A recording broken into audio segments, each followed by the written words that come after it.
वर्ग के सामान्य लक्षण, सरीसृप वर्ग के सामान्य लक्षण। फर्स्ट नंबर है, सरीसृप वर्ग के अंतर्गत लगभग 7000 जातियां या प्रजातियां पाई जाती हैं।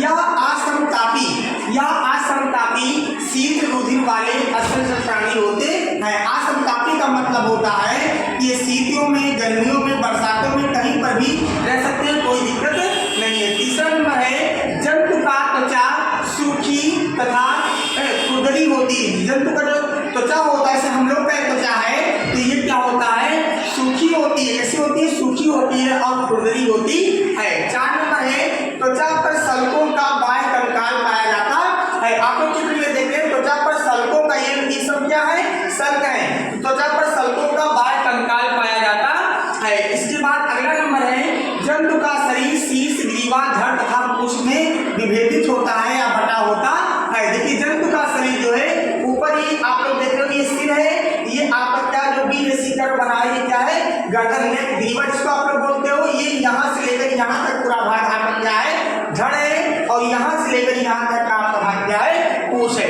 में बटा होता है। अगला नंबर है, 2 जोड़ी पाद होते हैं। आप लोग देख रहे हैं 2 जोड़ी, कितना जोड़ी, 2 जोड़ी संख्या में 4 पाद होते हैं।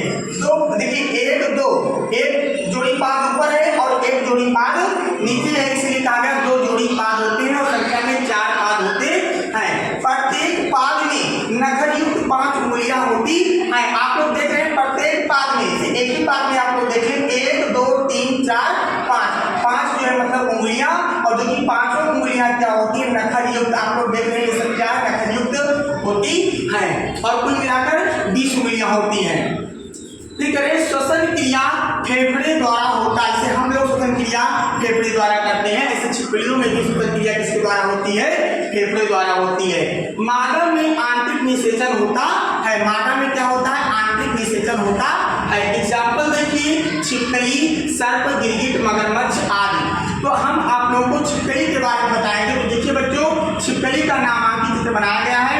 आप लोग पहले नाम देखिए। देखिए छिपकली का आप लोग चित्र देख रहे हैं, ये छिपकली का नासा द्वार है, और यहीं पर इसका क्या होता है, मुंह, जिसको हम लोग माउथ बोलते हैं, और ये ऊपर वाला जो भाग है इसी को हम लोग बोलते हैं शीर्ष या सिर, जिसको इंग्लिश में हम लोग क्या बोलते हैं, हेड बोलते हैं। और ये जो है आंख है, जो कि आंख भी कितनी होती है, 1 जोड़ी होती है, ठीक, आईज को हम लोग बोलते हैं। और ये देखिए जो आपको बी जैसा कर्व दिखाई पड़ रहा है, ये हमारा गर्दन और नेक दीवार को बोलते हैं। इसके बाद देखिए अग्रपाद, ये आपके दोनों क्या है, अग्रपाद है, ये क्या है, अग्रपाद है, जिसको हम लोग लिम्ब बोलते हैं। और इसके बाद देखिए ये हमारे क्या है, पंजे, जो कि पंजे क्या होते हैं, गद्देदार होते हैं। कैसे होते हैं, गद्देदार होते हैं। और ये हमारा क्या है, साल है। देखिए आप लोग छिपकली की पूंछ में देखिए साल है, ये पूंछ है, जिसको हम लोग क्या बोलते हैं। और ये देखिए पश्चपाद है, दोनों क्या है, पश्चपाद है, जिसको हम लोग क्या बोलते हैं, इंद्र लिम्ब बोलते हैं। और ये हमारा क्या है, उदर है, जिसको हम लोग क्या बोलते हैं, ट्रंक बोलते हैं। और ये हमारी क्या है, उंगलियां हैं, और इसके ऊपर ये क्या है,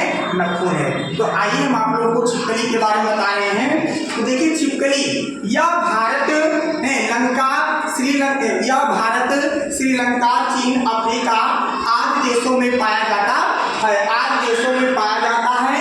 यह रातचर छिपकली, यह रातचर कीट होता है। यह कैसा कीट होता है, रातचर कीट होता है। यह अपने से छोटे कीटों का भक्षण करता है। यह अपने से छोटे कीटों का भक्षण करता है।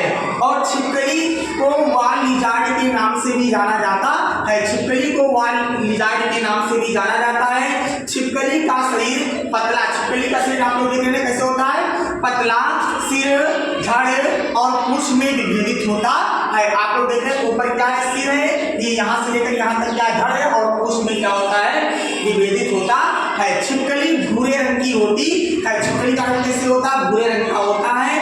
और इसकी लंबाई लगभग 8 से 15 सेंटीमीटर होती है। शरीर पर बहुत छोटे सूक्ष्म जो है सल्क पाए जाते हैं, और पूंछ पर हल्के या कह सकते हो छल्ले जैसी धारियां पाई जाती हैं। पूंछ पर छल्ले जैसी क्या होती है, धारियां पाई जाती हैं। और छिपकली का यदि पूंछ किसी कारणवश कट जाता है या टूट जाता है, तो ये पुनरुत्थान के कारण पुनः नई पूंछ क्या होती है, निकल जाती है। और ये भी ध्यान दीजिएगा, जो सब लोग बताते हैं बच्चों कि छिपकली की पूंछ में जहर पाया जाता है, धड़ में जहर पाया जाता है, सिर में जहर पाया जाता है, मुंह में जहर पाया जाता है, तो ऐसा कोई बात नहीं है। छिपकली के ना तो पूंछ में जहर मिलता है, ना धड़ में जहर होती है, और ना ही सिर और ना ही मुख में जहर होती है। अंतर क्या है कि छिपकली यदि कभी भी आपके अगर भोजन में या किसी पानी में अगर गिर जाती है छिपकली, तो आपको उस भोजन को नहीं करना चाहिए। इसलिए नहीं खाना चाहिए और पानी को नहीं पीना चाहिए क्योंकि उसमें आपको इन्फेक्शन हो सकता है, आपके अंदर इन्फेक्शन हो सकता है, आप बीमार पड़ सकते हो, उल्टी हो सकती है। लेकिन आप कभी छिपकली ऐसी स्थिति में आप कभी मरेंगे नहीं। छिपकली की ना तो पूंछ में जहर होती है और ना ही धड़ में और ना ही सिर में।